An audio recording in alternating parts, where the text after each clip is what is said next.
As we read these words from Mark 8, may our hearts be open and may we have eyes to see and ears to hear the word of the Lord from Mark chapter 8, verses 31 through 38. Jesus began to teach them that the Son of Man must undergo great suffering, be rejected by the elders, the chief priests, and the scribes, and be killed, and after 3 days rise again. He said all of this quite openly, and Peter took him aside and began to rebuke him. But turning and looking at the disciples, he rebuked Peter and said, "Get behind me, Satan, for you are setting your mind not on divine things, but on human things." He called the crowd with the disciples and said to them, "If any wish to come after me, let them deny themselves, take up their cross, and follow me. For those who want to save their life will lose it, and those who lose their life for my sake and for the sake of the gospel will save it. For what will it profit them to gain the whole world and forfeit their life?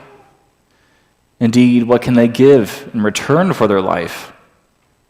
Those who are ashamed of me and of my words in this adulterous and sinful generation, of them the Son of Man will also be ashamed when he comes in the glory of his Father with the holy angels." In Mark 8, we encounter Jesus at a crucial juncture. It's a bit of a different telling of the story than we see in Matthew. The order is a bit wonky. But this is right before, in Mark, right before the Transfiguration. This is the moment in which the disciples really understand who Jesus is and what they've bought into. He begins by foretelling his impending suffering, his death, his resurrection, and it's a revelation that shocks and confounds his disciples. It's just not what they thought they signed up for. They thought they signed up to follow the Messiah, which they are. They just thought the Messiah was going to go to different places, do different things, accomplish different things, and do it differently. They're fine with the things that Jesus has been doing. They just also want him to start a rebellion and finish off Rome and restore Israel to its rightful place with a nice big throne and a nice rich palace and all those Solomon-like things. They have no problem with how Jesus is doing things so far. They just don't want it to go that direction. You see, this is a State of the Union moment. Jesus tells them, "We've done great things. Look at what's left." And they don't like what's left. They are shocked, they are confused, and they just don't know if they want to keep signing up to follow that campaign. And Peter, ever impulsive, speaks his mind. And he decides that if this is how Jesus is going to talk, then somebody needs to tell him straight and tell him how the story is really supposed to end. So Peter rebukes Jesus. He's unable to reconcile the idea of this beloved teacher, this man that he loves, enduring suffering and pain when he's supposed to be doing glory and honor and kingly things. Jesus' response is just as stern, and he rebukes Peter, revealing the stark reality of discipleship, that if any would come after me, let him deny himself and take up his cross and follow. You'd think, Jesus, that you'd put that campaign slogan up front, that before you call them to be fishers of men, you would talk about this cross business up front so they would know what they signed up for. I think that's Peter's rebuke. I think Peter didn't know he signed up to pick up a cross, and he's not okay with that. It's not what he wanted to do, or any of us. You see, this passage confronts us of our own normative values of how we define success. It's just not what we want to do. We don't want to pick up a cross. We want to pick up a world cruise and follow that for 2/3 of the year. We don't want to pick up a cross. We'd rather pick up a remote. We don't want to pick up a cross. We'd rather pick up literally anything else. It's not what we thought we signed up for. We were promised this American dream that we could do anything and be anything we put our minds to. That's what we signed up for. Not suffering, not death, not sacrifice and crosses. We're driven by different normative ideas, comforts, securities, careers, social status, and Jesus presents us with an alternative. He challenges the disciples and us to redefine what success looks like. Not in terms of worldly human ideas, but in terms of godly ones, of self-denial and sacrifice and love and unwavering commitment to God's kingdom. And the disciples, like many of us, they struggle to grasp this paradoxical nature of Jesus' teaching. How can losing a life lead to saving it? But Jesus invites us to let go of our own aspirations, to trust in God's provision. He calls us to a life of radical discipleship, where we relinquish control and we follow him wholeheartedly, even if it means forsaking what we thought we signed up for and what we want and what we expect from our time in this world. You see, in understanding this passage, we have to grapple with this inherent tension between worldly success and spiritual fulfillment. The two often do not go hand in hand. Jesus' call to discipleship, it challenges us to reassess our priorities and to embrace a countercultural way of life. It compels us to examine what truly defines success and to consider what we are willing to trust in God's sustenance rather than to our own efforts. This is also known as the debacle of Abraham. Abraham wanted all the things that he was entitled to have. He wanted an inheritance. He wanted to have the things of his father passed down to him. He wanted to have a family of his own. He wanted to have grandkids and great-grandkids. He wanted to have normal things. And he had pretty much none of it. He had a father and a homeland until he left it on the promise of getting children and becoming this great, powerful nation. But it had been a few years, and he was still childless. You see, when God cuts the Abraham covenant in chapter 17, some pretty amazing things happen. Usually in a covenant ceremony of any kind, there are two parties. That's kind of the baseline, low bar definition of covenant. You have to have two parties present making a deal with one another. But when God cuts the covenant with Abraham, instead of God walking through the middle of the sacrifice and then Abraham walking through the middle, God passes through it twice, which seems like a weird formality, but it's not. It's a bit more. You see, Abraham never passes through the covenant sacrifice. God does it twice. God takes the responsibility of both parties. This deal that God makes with Abraham isn't with Abraham. God makes a deal with God's own self and says, I'm guaranteeing you zero effort. I'm going to do this thing for you. You don't have to do anything. You just have to show up. That's the extent of your responsibility. It's the only covenant of its kind like that, really. Abraham only has to trust that God will provide him with the things that he wants, with a child of his own to become this great nation. But he has to do just that. He has to trust in God. And that might have been harder than anything else he could have been asked to do. Because for Abraham, what this means is having to stop trying to control and force his life to take the plan and the path he wants it to take and just trust that God will get him there in God's own time. Abraham has to lose control of his life to find it. See, this is the story I think that's playing in the background as Jesus says things about losing your life to find it. I think people remember Abraham. Oh yes, Abraham. He had to give up his life in order to find it. He had to leave everything he knew.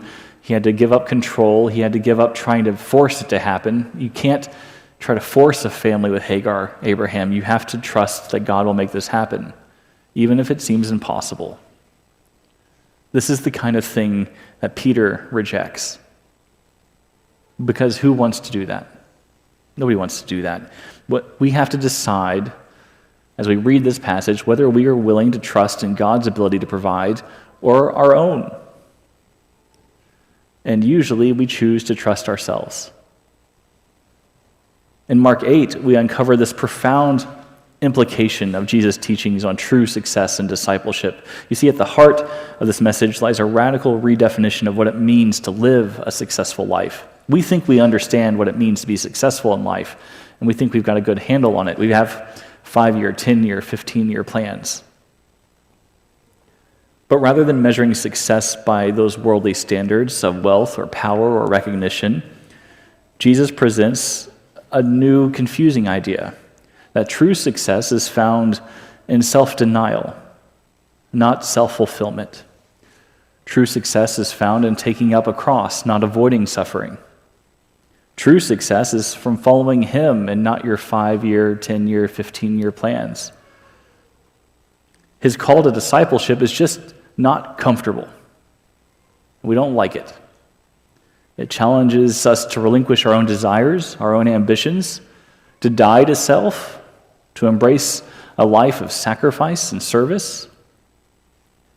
And this call cuts against the grain of everything society tells us to expect and want, which often prioritizes achievements, gains, success. And Jesus makes it clear that this is the path to true fulfillment and purpose, not all of those. You're thinking about human things, not godly things, Peter. You've got to turn this around on its head a little bit. You have to lose your life to find it. But the concept of taking up a cross, it used to mean more than it does now. Taking up a cross now sounds like wearing jewelry. Taking up a cross now sounds like an accessory. It used to mean so much more than that. If you ever really want to understand the cross, you need to read some Cicero. And I understand, having read a lot of Cicero, that he's not a page-turner. But there was this one trial, some good legal notes for all of you lawyers. There was this one particular trial where Cicero was defending a particularly awful individual, a man who was accused of some horrendous war crimes, to say the least.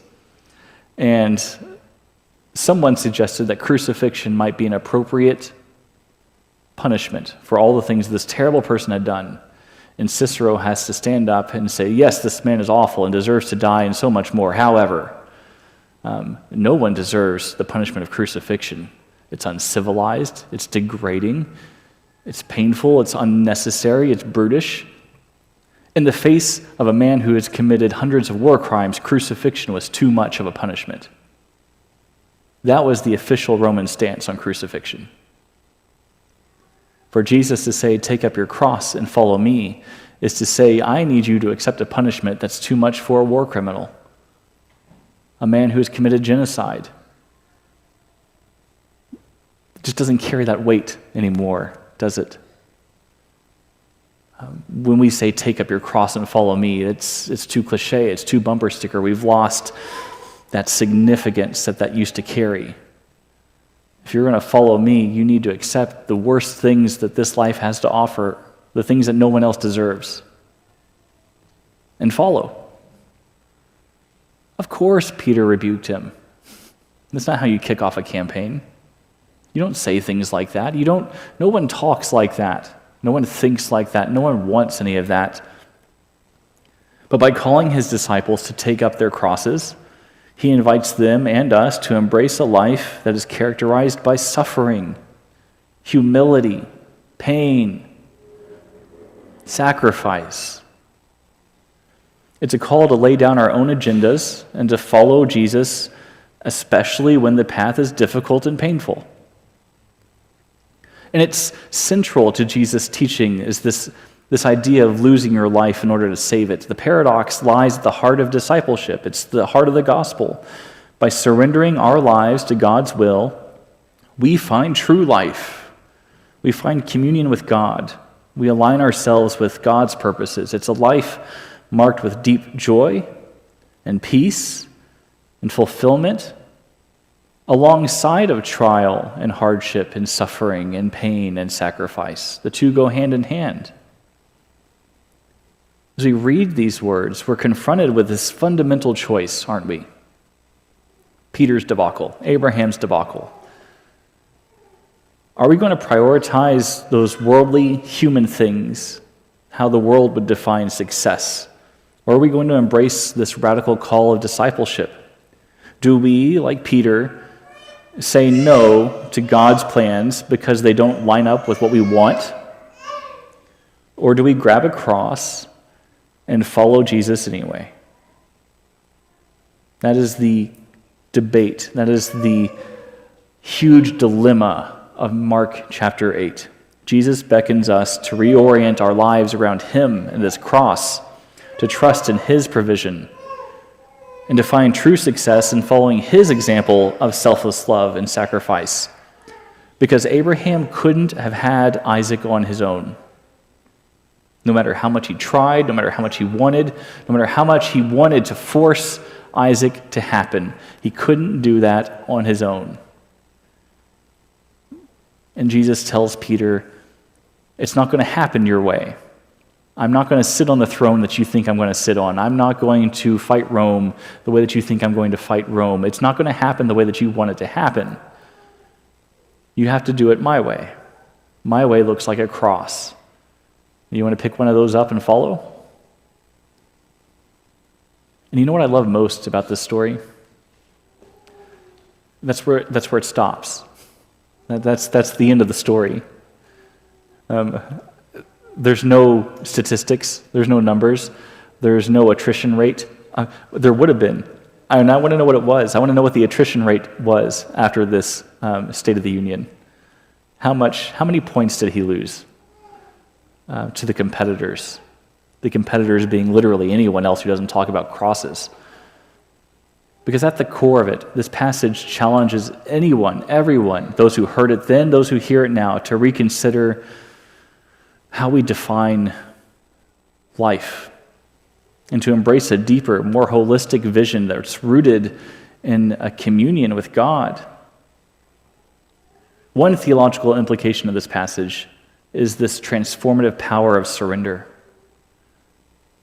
It requires a radical shift of perspective, one that acknowledges our limitations and acknowledges God's sovereignty over our lives. It requires you to do the same thing that Abraham does, to look at God and say, we'll do it your way. I don't understand it. I don't like it. But we're going to do it your way. And sometimes I think Abraham woke up and said that begrudgingly. You can see it in Sarah when Sarah laughs at the whole prospect of her having a kid. They say, okay, God, we'll do it your way. They don't believe it, but they say it anyway. And maybe that's enough most days, to just do it anyway. I hope that that's enough. I pray that that's enough.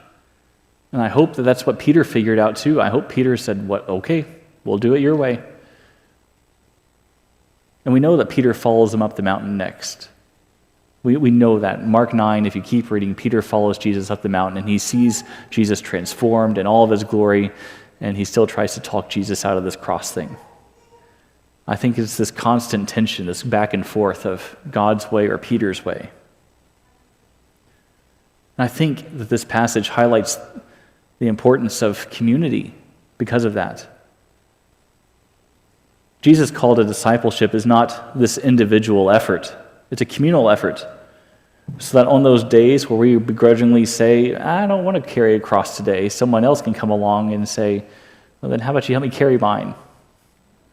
Or I can help you carry yours, but we're still carrying this thing together. We do this together. It's never been alone. If, and this is a big if Peter was the only follower of Christ, and Jesus says, Peter, get behind me, we're carrying crosses, I think Peter would have left. I don't think he would have looked back. I think he would have thought long and hard about how to apologize to his mother-in-law on the way back home. And he would have begged and pleaded for forgiveness and said he'd never follow another zealot like that for the rest of his life.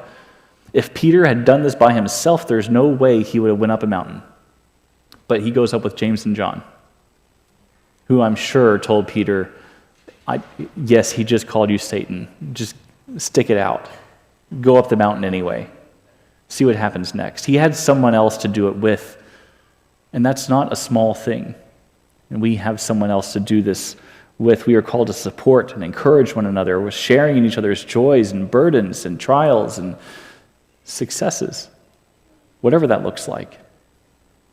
In this passage, this paradox of the cross, in the eyes of the world, this cross represents weakness and failure. Not like it did in Cicero's day, but still, I think it does. Cross is weakness, sacrifice is weakness, self-denial is weakness. If you want anything in this world, you have to do it yourself. You got to stand up and pull yourself up and fight for your rights and pick a cliche, right? Anything that looks like cross is weakness, it's failure, but for Christians, it is the symbol of ultimate victory. The place where Jesus conquered sin and death. And if we embrace crosses in our own lives, that might seem counterintuitive, but it is the path to true life and true freedom in Christ, even if we don't always see it that way. It takes faith, doesn't it? It takes faith to grapple with the profound truths that Jesus lays out here in Mark 8. We have to consider how we can practically apply any of this to our lives. You see, this isn't just about understanding what Jesus is saying and what he offers. It's about allowing this to transform our lives tomorrow and the day after. And the first thing you're probably going to have to do is to reflect on your own definition of success. You're going to have to think about how you agree with Peter more than you do with Jesus and own up to it. Because you do. We all do. We all agree with Peter more than we do with Jesus in this passage. It's the honest truth of it. We don't define success. We don't want crosses. We don't want suffering and pain. We want all the opposite of that. And so we have to figure out what metrics we measure our life with. Do we align ourselves with God's kingdom values, or are we shaped by societal pressures and expectations? We have to take at least 1 or 2 moments to consider where our priorities are and reflect on whether or not we have a commitment to following Christ or ourselves. Like Abraham, we have to wonder, are we going to trust God to do this, or are we going to try to make it happen on our own? That's the first question. Once you've examined your heart, I guess you can begin to implement some tangible steps towards living out those principles of discipleship. That might involve some sort of daily practice, such as prayer or scripture reading, but let's be honest here. I don't care how you do it. I just need you to figure out what works for you and do that. It is now the end of February. I don't want you to raise your hand because it'd be all of you, but how many of you have already fallen off your resolution wagon? Okay. Typical Christian resolutions are things that sound like, I'm going to read the Bible in a year, and then you stall out somewhere around Leviticus if you're lucky. That's fine. I'm not offended. Nobody is. You're trying to force something into your life that doesn't fit into it. Okay, you need to figure out what works for you and do that. This is the thing you hear about all the time about fad diets. Fad diets are great for a while, and then they don't work for a while because you're trying something that's not right for your body. Okay, you have to figure out what works for you, what regimen, what routine is successful for you, and figure that out. And it's not going to look the same for everyone, and that's fine. But find something that keeps you on the path of carrying a cross. If that is reading your Bible in a year, go for it. If it's reading 1 verse every day, the same verse every day for 365 days, do that. Or something else entirely. But find what works for you, find what helps it easier for you to carry a cross, and do that. Build up that muscle strength that you need to carry crosses. And that's going to look different for all of you. And don't be disappointed if it doesn't look the same for somebody else who's bragging on Facebook. Instead, I don't know, if you decide to start fasting, don't let your left hand know what your right hand is doing. Don't make everybody else feel bad about it. But if it works for you, fantastic. And if not, try something else. But find the thing that's going to help keep you with your cross on the right path and stick to it. And that requires us to make difficult choices that prioritize obedience to God over the pursuit of worldly gain. You're going to have to give up something to do those things, whether that's the Netflix or who knows. You're going to have to give up something to build up that time. Find it, figure it out, and stick to it. And lastly, we have to remember the examples of those who have gone before us and those who are struggling with us now. We have to draw strength from their stories that remind us that the path of discipleship is not always easy, but it is worth it. It's those testimonies of theirs that serve as beacons of hope, encouraging us to persevere in our own journey of faith. Pick up a book of some sort that has something in the title about lives of saints. You don't have to use the word saint if you don't want to. You can call them regular people. It's all the same thing. But pick up one of those books that has something like that in the title and read some of those stories. Read one of those stories every day for a year if you want to do it that way, however it works for you. But read some stories of people who have gone before you and remember that you're not alone. Just like Peter wasn't alone. You're doing this with a great cloud of witnesses that stood for centuries and millennia, but you're also doing it with the people in this room. We're in this together. We have to commit ourselves afresh together to following Jesus, no matter the cost. We have to embrace this call to take up a cross and follow. We have to trust in his promise to provide for our every need. If he's taking care of the sparrows and all of the flowers that are starting to spring up, if even the crocus can survive the lawnmower, can't you survive Tuesday? Can't you do this just a little bit longer? Just hold on to each other, to the promise, to the trust, to the faith. You have to discover a new meaning of success in life, and you have to decide that a life lived in communion with God, one that's marked by love and joy and peace, surpasses every life with the biggest 401k or Roth IRA. You have to decide for yourself that the true life of following Christ, even to a cross, is worth more than anything this world has to offer. And that's a hard sell. Even Peter didn't buy it. I want to know the attrition rate. I want to know how many people actually bought that President's Day sale. I want to know how many people thought that the pyramid scheme was worth it. That's what it sounded like. That's what it felt like. It's what it still sounds like. It's what it still feels like. There's nothing easy about what Jesus is offering here. But nothing worth it is ever easy. That's a truth we all recognize, isn't it? We've learned that the hard way time and time again. Nothing easy is ever worth it. The things that are worth it are always hard. They're always difficult. They're always a struggle. We are not alone in this. We have one another. We will build up our bodies like athletes. That's what Paul says in several of his letters. You're like athletes that training for marathons. You have to build yourselves up for this. It takes practice. You're not going to do this right on the first try. Even Peter rebuked Jesus the first time he tried to pick up a cross. And it's not going to look like success the way that you know it. You're going to have to understand this differently. But following Christ, though it's not easy, is worth it. And in time, you might just find the burden is lighter than you think, that the yoke is easier to carry than you might imagine.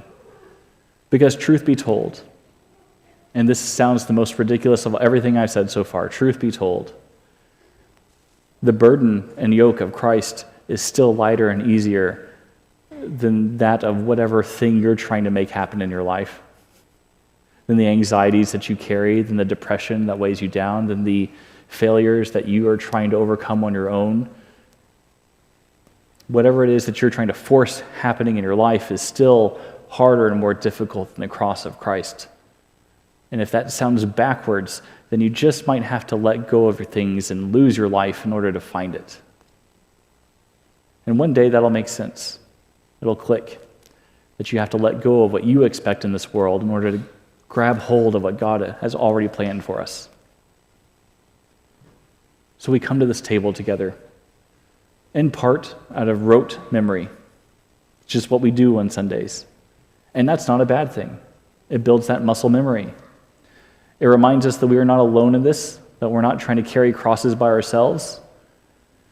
We come to this table and we remember that, yes, Jesus carried a cross by himself until he couldn't, and then someone else helped him carry it.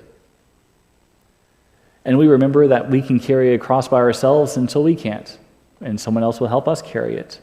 But no matter what we do day in and day out as followers of Jesus is accept that success in God looks like carrying a cross. And so we take this meal and we glorify death and we glorify sacrifice and we praise God for losing, because his loss to the world was absolute victory for us. And none of that makes sense, so don't pretend like it does. And I'm glad it doesn't make sense, because the wisdom of God always looks like foolishness to the world. And that's worth celebrating around a table like this. Let's stand and sing.